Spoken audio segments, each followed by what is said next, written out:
بسم اللہ الرحمن الرحیم۔ السلام علیکم ورحمۃ اللہ وبرکاتہ۔ عزیز سامعین، میں آپ کو اپنے چینل اقرا اسلامک سٹوریز میں خوش آمدید کہتی ہوں۔ میں امید کرتی ہوں کہ آپ لوگ ایمان اور صحت کی بہترین حالت میں ہوں گے اور اپنی زندگیوں میں زیادہ سے زیادہ نیک اعمال کرنے میں مشغول ہوں گے۔ بغیر وقت ضائع کیے چلتی ہوں اپنے آج کے موضوع کی طرف۔ معزز سامعین، میرا آج کا موضوع حضرت خالد بن ولید کی غزوہ موطا میں شرکت پارٹ 1 ہے۔ حضرت خالد بن ولید رضی اللہ تعالیٰ عنہ قبول اسلام سے قبل ہمیشہ مشرکین مکہ کے لشکر میں شامل رہتے ہوئے مسلمانوں کے خلاف بڑی کارروائیوں میں ملوث رہے تھے، لیکن اب قبول اسلام کے بعد ان کے دل کی دنیا یکسر بدل چکی تھی۔ اب کفر و شرک اور مسلمانوں کے خلاف نفرت و عداوت کی بجائے کہ زندگی کا ہر گوشہ ایمان کے نور سے جگمگانے لگا تھا۔ اب اس نئی اور بدلی ہوئی زندگی میں ان کے قبول اسلام کے محض 2 ماہ بعد ہی قانون قدرت کے عین مطابق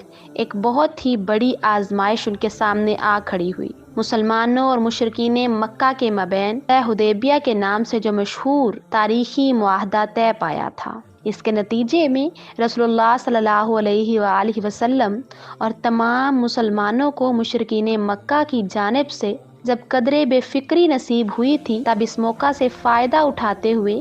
آپ صلی اللہ علیہ وآلہ وسلم نے دعوت اسلام کے اس مبارک سلسلے کو مزید وسعت دینے کا فیصلہ فرمایا تھا۔ اسی سلسلے میں ان دنوں مختلف فرمان رواؤں، حکمرانوں، امراء و سلاطین اور والیان ریاست کے نام خطوط ارسال کیے گئے تھے، جن میں انہیں دین برحق قبول کرنے کی دعوت دی گئی تھی۔ اس سلسلے میں رسول اللہ صلی اللہ علیہ وآلہ وسلم کے قاصد کی حیثیت سے حارث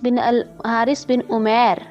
رضی اللہ تعالیٰ عنہ بصرہ کے فرمان روا کے نام تحریر فرمودہ آپ صلی اللہ علیہ وآلہ وسلم کا نامہ مبارک لیے ہوئے جب مدینہ سے بصرہ کی جانب محو سفر تھے، تب راستے میں ملک شام کی حدود میں بلقا نامی ریاست کے فرمان روا شرجیل الغسانی نے انہیں روکا، تشدد کا نشانہ بنایا اور پھر انتہائی سنگ دلی و صفاقی کا مظاہرہ کرتے ہوئے ان کے ہاتھ پاؤں رسیوں سے جکڑنے کے بعد انہیں قتل کر ڈالا۔ رسول اللہ صلی اللہ علیہ وآلہ وسلم کو اس افسوسناک واقعے کی اطلاع ملی تو آپ صلی اللہ علیہ وآلہ وسلم انتہائی رنجیدہ ہو گئے، کیونکہ کسی بے قصور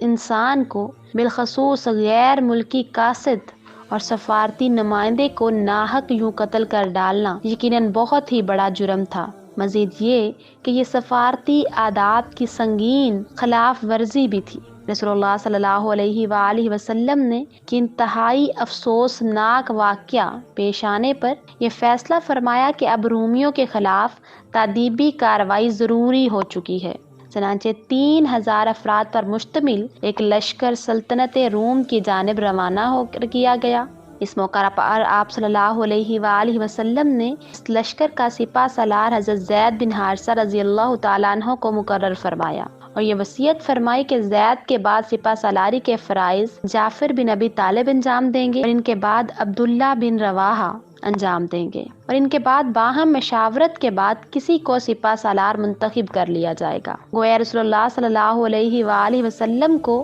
من جانب اللہ خبر دے دی گئی تھی کہ اس موقع پر تینوں حضرات یکے بعد دیگرے شہید ہو جائیں گے، اور پھر یہ لشکر حضرت زید بن حارثہ رضی اللہ تعالیٰ عنہ کی زیر قیادت مدینہ منورہ سے سوئے منزل رواں دواں ہو گیا۔ طویل مسافت طے کرنے کے بعد جب یہ مبارک لشکر جزیرۃ العرب اور سلطنت روم کے مابین سرحدی علاقے میں پہنچا تو وہاں موطا نامی مقام پر، جو کہ رفتہ رفتہ تقسیم در تقسیم کے سلسلوں کے بعد موجودہ اردن میں واقع ہے، صورتحال جو نظر آئی وہ نہایت خلاف توقع اور انتہائی پریشان کن تھی، کیونکہ وہاں منظر کچھ ایسا تھا کہ سامنے رومیوں کی 1,00,000 فوج مقابلے کے لیے موجود تھی۔ مزید یہ کہ اس سرحدی علاقے میں آباد بہت سے عرب قبائل جو دینی، معاشی، سیاسی طور پر سلطنت روم ہی کے تابع تھے، ان کے 1,00,000 جنگجو بھی یہاں رومی فوج کے شانہ بے شانہ موجود تھے۔ یعنی صورتحال یہ بنی کہ ایک طرف مسلمان محض 3,000 جبکہ دوسری جانب ان کے بالمقابل